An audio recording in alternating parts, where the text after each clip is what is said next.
Jodhpur range IG विकास कुमार के निर्देशन में साइक्लोनर टीम ने ऑपरेशन झंकार के तहत बड़ी सफलता हासिल की। टीम ने 1 लाख रुपए के इनामी और खूंखार अपराधी चीमाराम पुत्र जोराराम जाट निवासी लीलसर थाना चोहोटन जिला बाड़मेर को राजस्थान मध्य प्रदेश बॉर्डर से गिरफ्तार कर आरोपी चीमाराम हथियारों की तस्करी में माहिर रहा है और उसके खिलाफ 15 से अधिक आपराधिक मामले दर्ज है। पिछले 6 वर्षों से फरार चल रहा था। आईजी विकास कुमार ने बताया, आरोपी की गिरफ्तारी पुलिस के लिए एक बड़ी उपलब्धि है और ऑपरेशन झंकार के तहत अपराधियों की धरपकड़ लगातार जारी रहेगी। टीम ने गुप्त सूचना के आधार पर बेहद रणनीतिक ढंग से कार्यवाही को अंजाम दिया और सीमा क्षेत्र से आरोपी को घेराबंदी कर पकड़ा है। पुलिस अब आरोपी से पूछताछ कर तस्करी के नेटवर्क से जुड़े अन्य आरोपियों तक पहुंचने का प्रयास कर रही है।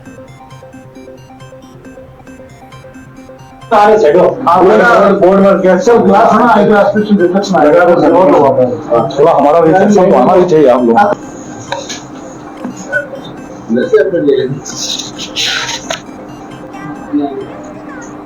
घूमते पुत्र को पिता ने ट्रैक्टर चलाना सिखाया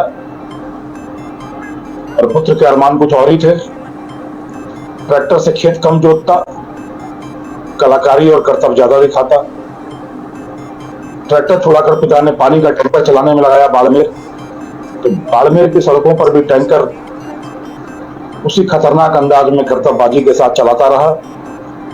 लोग दांतों तले उंगलियां दबाते रहे और नशे के कारोबारी अपने आंखों में उसको बसाते रहे। नजर में चढ़ा नशे के व्यापारियों के तो उस समय के कुख्यात तस्कर बिरमाराम, खरताराम, कोसलाराम, ओम प्रकाश, हरीश, भेराराम सबके साथ सब उसके दीवाने हो गए। और आपको यह जानकर हैरत होगी कि नीलामी की बोलियां लगती थी चीमाराम को अपने साथ रखने के लिए।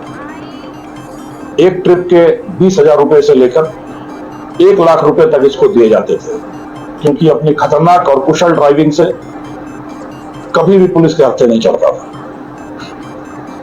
तरीका वारदात इसका यह रहा कि हमेशा किसी सरगना के साये में रहा। मध्य प्रदेश और राजस्थान की सीमा नीमच, मंदसौर और चित्तौड़ से नशे की खेप लाना और स्वयं उस गाड़ी में न बैठकर आगे चलती गाड़ी में बैठना, खुद चलाना, पुलिस को यह आवाज देना कि इसी गाड़ी में नशे का सामान है। और फिर पुलिस पीछा करती रहती और चीमाराम हाथ से निकल जाता। यदि गिर जाता तो ट्रिगर हैप्पी चीमाराम सीधी फायरिंग करता था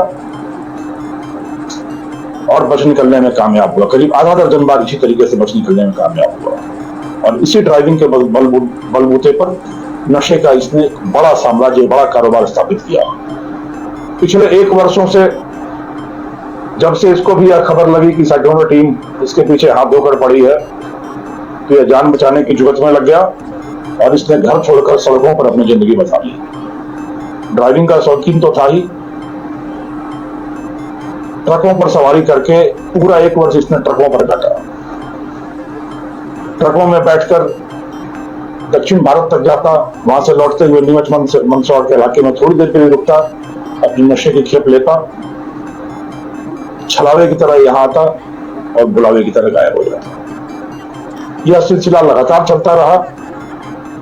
यह साइक्लोनर टीम का आज तक का सबसे बड़ा, सबसे लंबा ऑपरेशन है, जो करीब 1 वर्ष तक चला। 6 बार छटाकर 7वीं बार में सफलता दी चीमाराम ने पुलिस को। गृह प्रवेश के मौके पर पुलिस वहां घेरा डालकर बैठी रही, वो नहीं आया। 3 पुत्रियों का पिता चीमाराम जब 4थी बार में पुत्र पैदा हुआ तो उम्मीद थी कि यहां जरूर आएगा।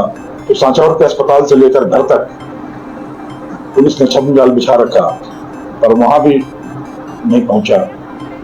कभी नागपुर के इलाके में ट्रक पर दबी दी जाती रही, कभी नीमच के होटल में दी जाती रही, कभी गुजरात में दी जाती रही। 6 बार प्रयास हुआ और 6 बार यह बच निकलने में कामयाब हो गया।